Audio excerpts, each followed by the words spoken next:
ड्रामे के next episode में आप लोग देखेंगे कि आखिरकार हरीम की बेगुनाही चीख चीख कर लाइबा और कहकशा के मुंह से निकलना शुरू हो चुकी है।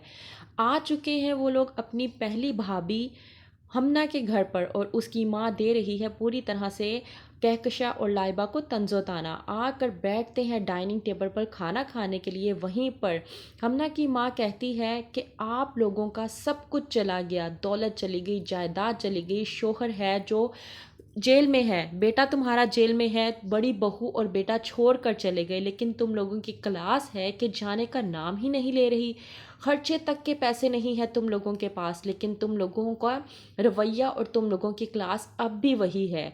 कुछ तो शर्म करो। वहीं पर लाइबा को आ जाता है गुस्सा और वो कहती है कि हरीम भाभी तुम दोनों घटिया औरतों से ज़्यादा बेहतर थी। वहीं पर आ जाता है फ़ाइज़ और फ़ाइज़ तमाम तर बातों को सुन लेता है।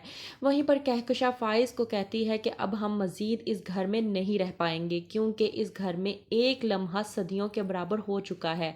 उसकी माँ हमें ज़लीलो ख्वार कर रही है और हम लोग ज़लील नहीं हो सकते। मैं अपनी बेटी को ज़लील नहीं कर सकती। मैं नहीं चाहती कि यहाँ पर रहकर हम लोग ज़लील होते रहें। वहीं पर लाइबा पूछती है फ़ाइज़ से कि आप क्या कर सकते हैं भाई। तो फ़ाइज़ कहता है कि हम लोग इस वक्त जिस भी हालत में हैं उसको गनीमत समझा जाए तो ही बेहतर है। क्या आप जानती हैं कि सारी रात मैं लोगों के घरों में जाकर मदद मांगता रहा, लेकिन किसी ने भी मदद नहीं की और ना ही कोई मदद करने के लिए तैयार हुआ।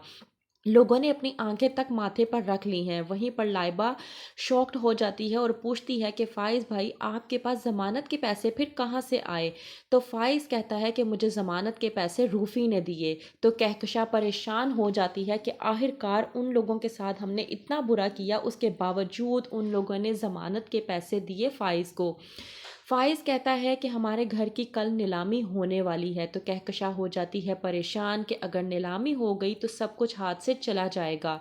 सब कुछ तो ऑलरेडी हाथ से जा ही चुका है, तो क्या करेगी कहकशा।